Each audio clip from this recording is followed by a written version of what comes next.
you financed. This Sunday on football's greatest show, it's the final episode of one of the... And from ABSA, going off the beaten track to find solutions. The day was starting to warm up and the racing was also starting to hot up, with interesting little battles developing throughout the field. Anthony Taylor and Robin Houghton were still untroubled at the front of the field, but there were ominous signs for the Toyota crew. Hannes Grobler and John Moore had found a way past Evan Hutchinson and Achim Bergman and had taken time out of the Toyota's lead.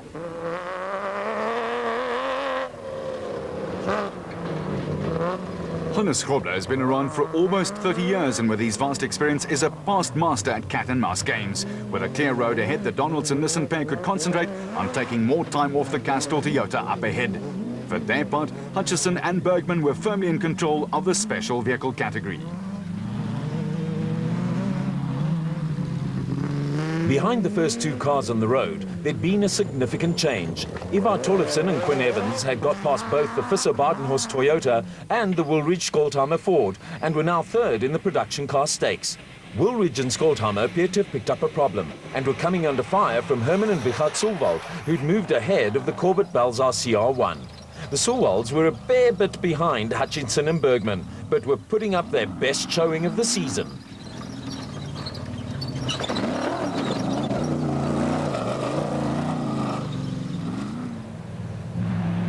The Regent Racing pair of Mike Whitehouse and Matthew Carlson still had a little trauma ahead of them, but for the time being were up into third place. It had also been a good morning so far for Nick and Ryan Harper, who'd worked their way into fourth place amongst the specials in the Atlas Copco Bat. Also on the move were Hugo and Jaap de Bruin in the Micron XL Toyota Hilux. They'd picked up a few places, and behind them, the Gibson Campbell Bat and the Deploy Janse van Vieren Toyota were still locked together. Overtaking was impossible on sections of the routes, and for those doing the chasing, patience was a valuable commodity. Hein Lateghan and Chris Birkin looked solid in the second Castrol Toyota Hilux, and Nardis Alberts and Jeff Minnett were still having fun in the Rapsa Bat. Former SA champion Shamir Variawa and Siegfried Rousseau were battling a brake problem on the Team Total Porter that was hampering their progress. There were no such problems for Kobus van Tonde and Rian Guapa in the Unifreight Ford Ranger, but they were being hunted down by Chris Visser and Henk Badenhorst. And then came Duncan Voss and Ralph Pitchford, who were simply skiving through the field after starting 55th on the road. There were pockets of spectators all along the route, some enjoying highly competitive racing. Reigning champion Johan and Etienne Besadenhout had moved into Class P in the lead in the Adenko Bat, and behind them, Class B leader Brett Gurney had been caught by Atang Makhekenene and Victor Ncheke in the borrowed raceco. Gurney politely moved over, with Makhekenene and Ncheke putting up a good showing in an aging car.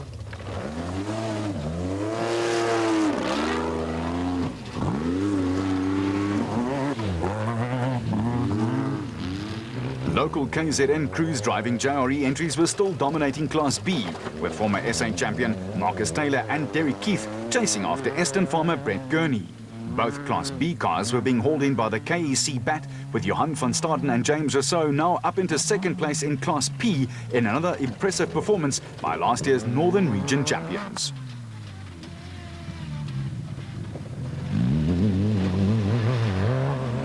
The father and son pair of Cliff and Louis Weichelt were still firmly in control of Class D in the N1 4x4 Toyota Hilux D4D. A third successive win was looking more and more on the cards, and behind them, rookies Pikkie Labeskagni and Rikus Erasmus were starting to think in terms of a maiden national win in the Class E 4x4 Mega World Toyota Hilux. They were being chased by Leroy Palter and Rob Howie, with the Ferodo Nissan hardbody pair still fighting off the attentions of local crew Bapi Rubeluza and Kulile Vakalisa in the factory-entered Ford Ranger.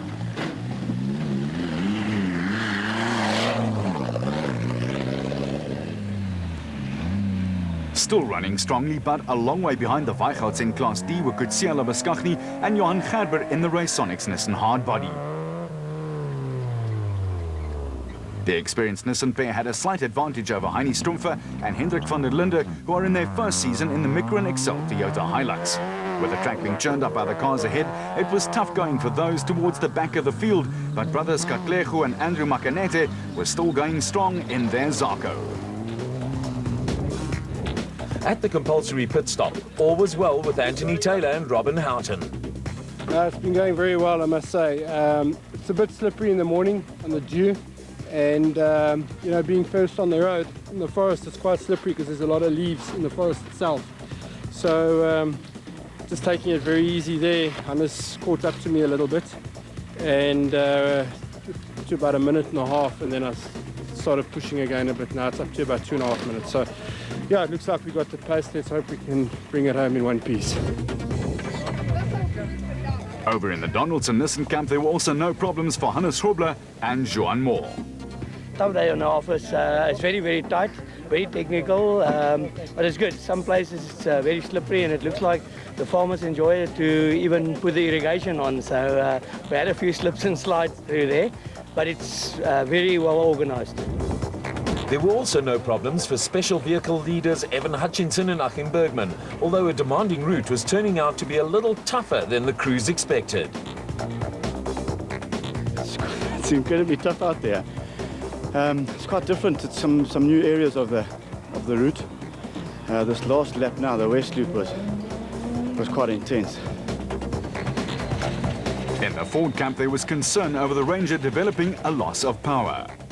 Look as though you've had a tough morning. It's been good, but we just developed a little bit of power loss at the last 100k. So there's something wrong with, I think, down bottom end, the turbos. For Class P leaders Johan and Etienne Besait note in the Adenko Bat, it had been an exciting morning. It's nice, it's fast, it's tricky, and hair-raising. So ja, goed gooi en kyk waar eindig ons vanmiddag. At Team Total, former SA champion Shamir Variawa had decided to live with a lack of brakes. Yeah, battling with the car. Some sort of reason we don't have brakes, so we got to pump it a few times before we get some sort of brakes. So we're just driving on gears, and we opted to go drive it the whole way till the finish like that, because if we have to look for a fault now, it will take us over 20-30 minutes. With crews forced to halt for a minimum of 15 minutes at the designated service point, there's always frantic activity as technical personnel tend to the myriad of major and minor problems that vehicles pick up out on the route. In the Nissan pit, an animated Duncan Voss was giving team manager Glenn Hall a rundown on his morning's graft behind the wheel. Yeah, it's been pretty tough out there. We've had to pass a hell of a lot of cars. The dust's really bad, and there's just no wind out there, so we're struggling a little bit. We're not making up as many places as we'd like to. Picky Labuschagne and Rikus Erasmus had done a good job to take the lead in Class E, but some hard work lay ahead. All the hard work hasn't been done yet. I think the nearest car is within 5 minutes from us, so we have to keep on working hard. So you're going to catch Duncan Voss now? No. It had also been a tough morning at the office for the Makanete brothers, but they had no doubts about being amongst the finishers. How's your morning been? It's been very, very tight, slipping, overshooting a few times, but we're here and we're going to finish the second lap. A little water splash provided a problem for a spectator who did not want to get his shoes wet, and then he took a bit of a ribbing from his mates. They were well out of the way when Anthony Taylor and Robin Houghton came along in the Castrol Toyota Hilux. The Toyota pair had a goodly lead over Hannes Grobler and Johan Moore, but the Donaldson Nissan crew were pushing hard to try and put a little pressure on the Toyota team. There wasn't much pressure on motorites Evan Hutchinson and Achim Bergman. The Revo 1 4x4 was again performing impeccably, and they were well in control of proceedings in the special vehicle category. Behind the motorite pair, Ivar Tollefson and Quinn Evans were in a solid third place among the production vehicles, with the Nissan Navara sounding healthy.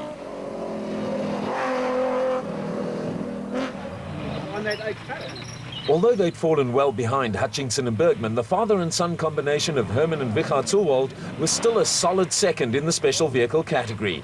In only his third event, teenager Wichard was gaining in confidence as a co-driver, and the Zolwalds had a comfortable lead over another father and son combination in Nick and Ryan Harper, who'd taken the Atlas Copco Bat into third place among the specials.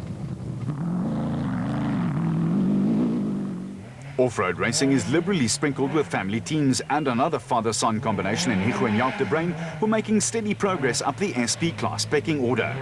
Watching the Micra and Excel Toyota Hilux go on its merry way with the out-of-action Richard Schilling and Chris Davies and their service crew. Also running strongly were local pair Clint Gibson and Gary Campbell, who are now fourth among the special vehicle competitors.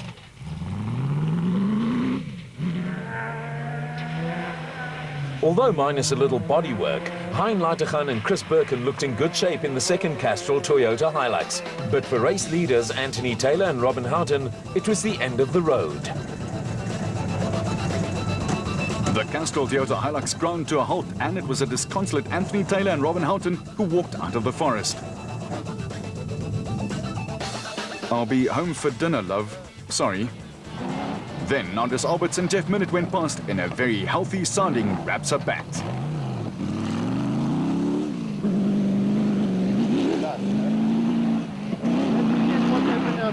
I don't know, we had a very comfortable lead on Hannes, about 3.5 minutes. And about a kilometre from here, either the spigot shaft or the clutch is broken, and we've got no drive going to either the front or the rear. So yeah, that means we're out, unfortunately. You know, it was a good event for us, strong lead, and yeah, unfortunately a mechanical failure. While it was heartbreak time for Taylor and Houghton, championship leaders Duncan Foss and Rolf Pitchford were still charging through the field and hauled in Chris Visser and Jaapie Badenhorst in the RFS Toyota Hilux. Behind Visser and Badenhorst, the Unifreight Ford Ranger was holding its own, with the Harry Smith-based crew doing a sterling job in one of the ex-factory Ford Rangers. Close on their heels were Class P leaders Johan and Etienne Besaidnout in the Adenko Bat.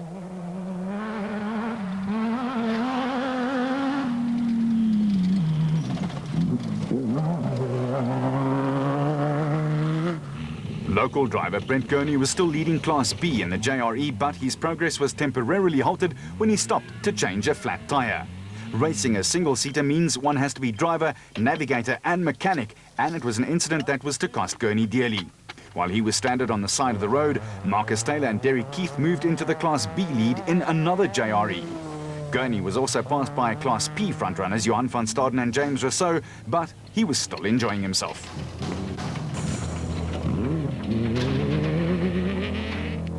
So as a puncher, otherwise, how's it been going for you? Oh, no, it's been going very nicely, eh? In conditions, dusty, what? Yeah, a little bit dusty, but no, it's great fun out there. It's getting a little bit rutted out and rough, but no, it's great. While Neil Woolridge and Kenny Stoltheimer were soldiering on at a reduced speed in the Ford Ranger, the unfortunate Gurney had lost another place, and some makeshift repairs were needed to get Mark Corbett and Rudy Balza in the Century Property Development Racing CR1 back to the pits. So we qualified first yesterday, obviously, but unfortunately we hit a bit of a rock or something, and it broke our steering arm, and we've had to glue it in place to get home. Vehicle and asset finance from ABSA. Going off the beaten track to find finance from